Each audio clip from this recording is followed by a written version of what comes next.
Champion award దక్కించుకున్న మా నేత మా బాలయ్య బాబు ఒక నటుడే కాదు, హిందూపురం హైటెక్ ఎమ్మెల్యేగా ఒక కొత్తవారం గ్యాస్ చైర్మన్ ఎన్నో సేవా కార్యక్రమాలు చేస్తున్నారు.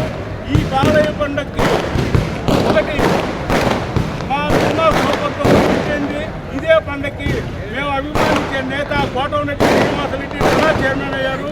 అన్నీ శకునాలే, ఇంతకంటే మంచితనం కాదు. జై బాలయ్య, జై బాలయ్య, జై జై బాలయ్య.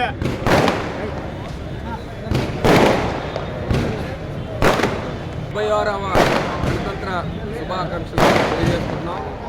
అలాగే ఈరోజు చాలా సంతోషంగా ఉంది. ఎందుకంటే నందమూరి బాలకృష్ణ గారికి పద్మభూషణ్ అవార్డు కేంద్ర ప్రభుత్వం ఇవ్వడం జరిగింది. నిజంగా కూడా ఆయన చేసిన సినిమాల్లో మంచి మెసేజ్ని గుర్తించి కేంద్ర ప్రభుత్వం ఆయనకి పద్మభూషణ్ ఇవ్వడం జరిగింది. నిజంగా కూడా తెలుగుదేశం పార్టీ కార్యకర్తలు, బాలకృష్ణ అభిమానులు ప్రతి ఒక్కరు కూడా బాలకృష్ణ ఇంకా మరెన్నో ఉన్నత పదవులు అధిరోహించాలని, అలాగే మంచి సినిమాలు, మెసేజ్ ఉండే సినిమాలు, అంటే ప్రజలకి మెచ్చే సినిమాలు, మంచి మెసేజ్ ఉండే సినిమాలు ఇవ్వాలని చెప్పి కోరుకుంటూ ఈరోజు బాలకృష్ణకి వన్స్ అగైన్ కంగ్రాచులేషన్స్ చెప్తూ